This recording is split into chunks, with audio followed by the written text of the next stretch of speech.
Operation सिंदूर के तहत पाकिस्तान और वहां पनाह ले रहे आतंकवादियों को करारा जवाब देने के बाद प्रधानमंत्री नरेंद्र मोदी पंजाब में उधमपुर एयरबेस पर पहुंचे। यहां उन्होंने सेना के बहादुर जवानों से मुलाकात की और उनका मनोबल बढ़ाया। यह वही एयरबेस है जिसको लेकर पाकिस्तान ने नुकसान पहुंचाने का झूठा दावा किया था। हालांकि भारत के विदेश सचिव विक्रम मिस्री ने 11 मई को ही प्रेस कॉन्फ्रेंस में दावे का खंडन कर दिया था, लेकिन अब प्रधानमंत्री मोदी ने वहां पहुंचकर सैनिकों का हौसला बढ़ाया है और पाकिस्तान के झूठे प्रोपेगेंडा को इंटरनेशनल मंच पर बेनकाब कर दिया है। प्रधानमंत्री नरेंद्र मोदी वायुसेना के विशेष विमान से जालंधर में आदमपुर एयरबेस पहुंचे। जैसे ही उनका विमान वहां पर उतरा, एयरबेस वंदे मातरम और भारत माता की जय के नारों से गूंज उठा। पीएम मोदी ने सशस्त्र बलों के जवानों से मुलाकात की और उनके अदम्य साहस को सलाम किया। जवानों का जोश और उत्साह इस बात का स्पष्ट संकेत था कि ऑपरेशन सिंदूर पूरी तरह से सफल रहा था। पाकिस्तान के साथ संघर्ष विराम के बाद भारत ने पाकिस्तान सीमा पर सतर्कता बढ़ा दी है। इसी सिलसिले में रक्षा मंत्री राजनाथ सिंह ने सुरक्षा स्थिति की समीक्षा के लिए अहम बैठक की। इस बैठक में सीडीएस जनरल अनिल चौहान के साथ साथ अन्य शीर्ष अधिकारी भी शामिल हुए। भारत पाकिस्तान संघर्ष विराम को लेकर विदेश मंत्रालय ने एक प्रेस वार्ता की। इस दौरान अमेरिकी राष्ट्रपति डोनाल्ड ट्रंप की मध्यस्थता के सवाल पर मंत्रालय ने सख्त रुख अपनाते हुए कहा है कि कश्मीर भारत का आंतरिक मुद्दा है, इसमें किसी तीसरे पक्ष की मध्यस्थता स्वीकार नहीं की जाएगी। मंत्रालय ने साफ किया कि पाकिस्तान को सबसे पहले पीओके खाली करना होगा। विदेश मंत्रालय ने कहा कि ऑपरेशन सिंदूर की शुरुआत से लेकर 10 मई को संघर्ष विराम तक सहमति बनने तक भारत और अमेरिका के बीच सैन्य हालात को लेकर संवाद जरूर हुआ था, लेकिन किसी भी प्रकार की व्यापार को लेकर कोई बातचीत नहीं हुई।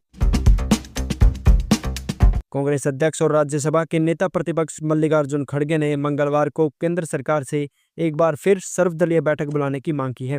उन्होंने कहा है कि भारत पाकिस्तान संघर्ष विराम को लेकर अमेरिकी राष्ट्रपति डोनाल्ड ट्रंप द्वारा दिए गए दावों ने कई सवाल खड़े कर दिए हैं, जिन पर सरकार को विपक्ष और देश को साफ जवाब देना चाहिए। पीएम मोदी ने पाकिस्तान के झूठ को उजागर करने के लिए भारत की वायुसेना का दमखम दिखाने के लिए आदमपुर एयरबेस का दौरा किया। वहीं उनके इस दौरे से ओवैसी ने पाकिस्तान के पीएम और नेता प्रमुख पर तंज कसा है। उन्होंने अपने एक्स हैंडल पर लिखा कि क्या एस शरीफ और ए मुनीर अपने पट्टे पर लिए गए चीनी विमान को रहीम यार खान एयरबेस पर उतार पाएंगे।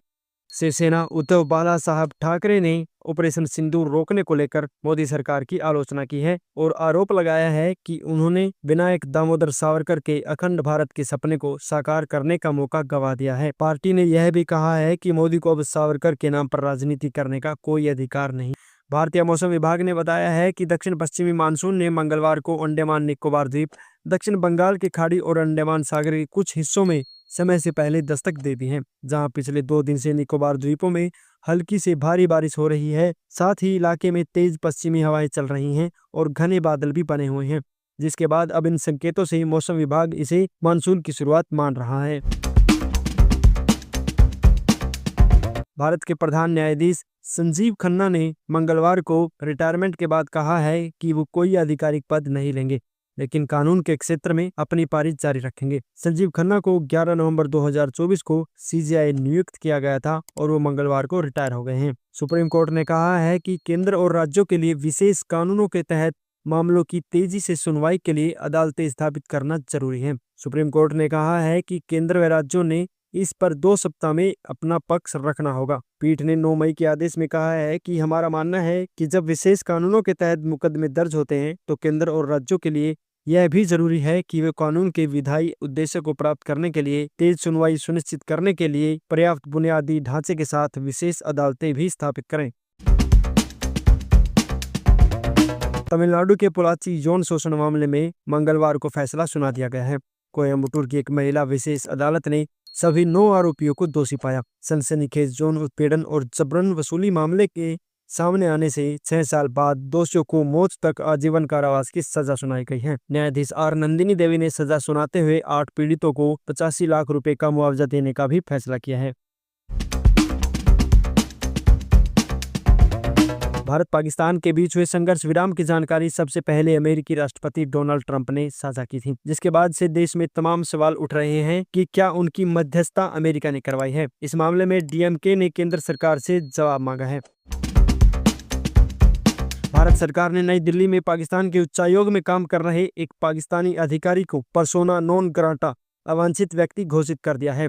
यह अधिकारी अपने दायित्व से बाहर की गतिविधियों में शामिल था। इस अधिकारी को 24 घंटे के भीतर भारत छोड़ने का आदेश दे दिया गया है। इस संबंध में पाकिस्तान उच्चायोग के प्रभारी आयुक्त के सामने औपचारिक आपत्ति भी दर्ज करा दी गई है। दिल्ली के बाद पंजाब में भी आम आदमी पार्टी पर शराब का भारी पड़ता दिखाई दे रहा है। शराब के कालाबाजारियों ने पंजाब की मजीठा विधानसभा क्षेत्र में 85 लीटर मेथनॉल को डाइल्यूट करके 120 लीटर नकली शराब बनाई थी, जिससे 17 लोगों की मौत हो गई है। असम के मुख्यमंत्री हेमंत बिस्वा शर्मा ने मंगलवार को कांग्रेस पर निशाना साधते हुए पूर्व प्रधानमंत्री इंदिरा गांधी को लेकर बड़ा बयान दिया है।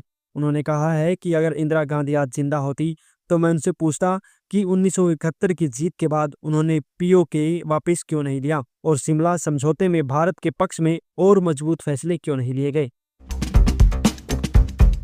उपराष्ट्रपति जगदीप धनखड़ ने मंगलवार को रेवड़ी योजनाओं को लेकर सरकार पर तंज कसा है। उन्होंने कहा है कि सच्चा सशक्तिकरण मदद से होता है, मुफ्त की चीजें और खैरात बांटने से नहीं। जब महिलाएं आगे आती हैं तो संतुलित आर्थिक विकास और सामाजिक वृद्धि होती है। भारत पाकिस्तान संघर्ष विराम के बाद ऑपरेशन सिंदूर काफी चर्चा में है। भारतीय सेना के एक शीर्ष अधिकारी ने मंगलवार को कई देशों के रक्षा प्रतिनिधियों को ऑपरेशन सिंदूर के बारे में जानकारी दी। सैन्य अधिकारी ने 70 देशों के रक्षा प्रतिनिधियों के सामने पाकिस्तान की झूठ की पोल खोल दी है। केंद्र सरकार ने वन अधिकार कानून 2006 को लेकर सभी राज्यों और केंद्र शासित प्रदेशों को 1 महीने का जागरूक अभियान चलाने का निर्देश दिया है। इस अभियान का मकसद कानून के बेहतर निर्वहन और आदिवासी और वनवासियों को ज्यादा भागीदारी सुनिश्चित करना है। मशहूर कृषि वैज्ञानिक और पद्मश्री सम्मान से सम्मानित डॉक्टर सुबन्ना अयप्पन मृत पाए गए हैं। श्रीरंगपट्टनम में श्री आश्रम के नजदीक कावेरी नदी में उनका शव बरामद हुआ। सुबन्ना अयप्पन के परिवार में उनकी पत्नी और 2 बेटियां हैं। अयप्पन की मौत का कारण अभी साफ नहीं हुआ है, लेकिन माना जा रहा है कि उन्होंने आत्महत्या की है। IIT जोधपुर के वैज्ञानिकों ने पानी में घातक आर्सेनिक तत्वों की पहचान के लिए एक किफायती, पोर्टेबल और स्टिक सेंसर विकसित कर लिया है। महाराष्ट्र के अमरावती से पूर्व सांसद नवनीत राणा को जान से मारने की धमकी दी गई है। राणा ने दावा किया गया है कि उन्हें पाकिस्तान से कॉल करने वाले लोगों ने धमकी दी। महाराष्ट्र के उप मुख्यमंत्री एकनाथ शिंदे के गुट वाली शिवसेना ने तुर्की की एक कंपनी को भारत के हवाई अड्डों पर कार्गो सेवाएं देने की परिचालन अनुमति रद्द करने की मांग की है। पार्टी ने अनुमति रद्द किए जाने की मांग के पीछे भारत के साथ सैन्य टकराव के दौरान पाकिस्तान को तुर्की के समर्थन की हवाला दिया है। भारतीय जनता पार्टी के नेता दिलीप घोष ने पिछले महीने शादी रचाई थी। अब घोष की पत्नी के पहले पति के बेटे की मौत हो गई है। घोष की पत्नी के पिछले विवाह से, जिसका शव न्यू टाउन इलाके में एक फ्लैट में संदिग्ध परिस्थितियों में पाया गया है।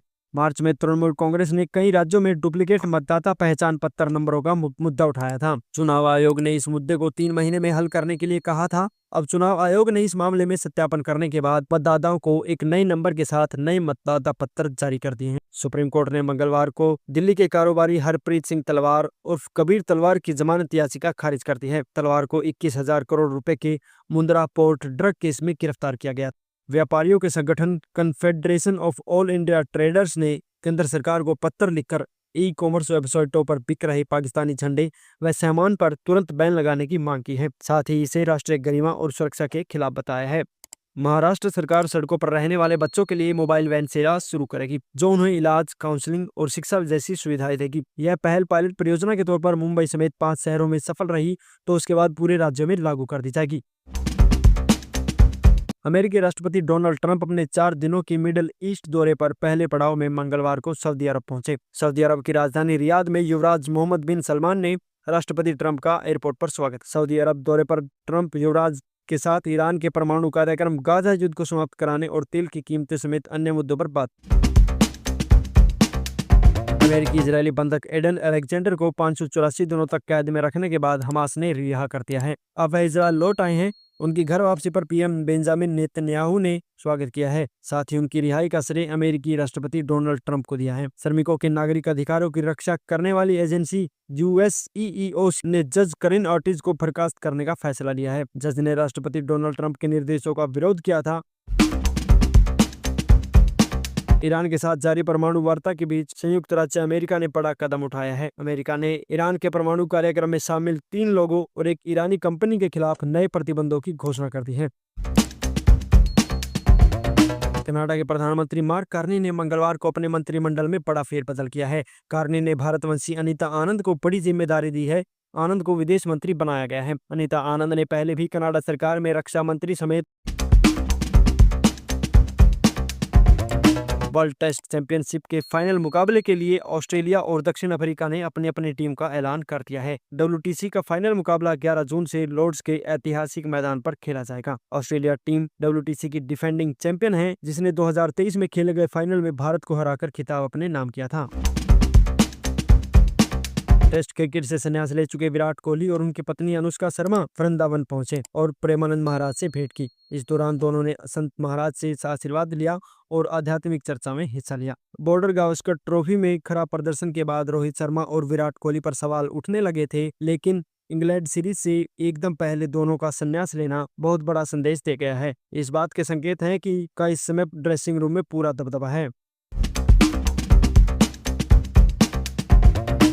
IPL के बाद अब PSL भी दोबारा शुरू होने जा रहा है। PSL के बचे हुए मैच भी 17 मई से शुरू होंगे। भारत और पाकिस्तान के बीच सीजफायर के ऐलान के बाद IPL और PSL दोनों दोबारा शुरू किए जा रहे हैं। IPL का शेड्यूल पहले ही जारी कर दिया गया था और PCB के अध्यक्ष मोहसिन नकवी ने सोशल मीडिया पर अब PSL के भी शुरू होने की घोषणा कर दी है।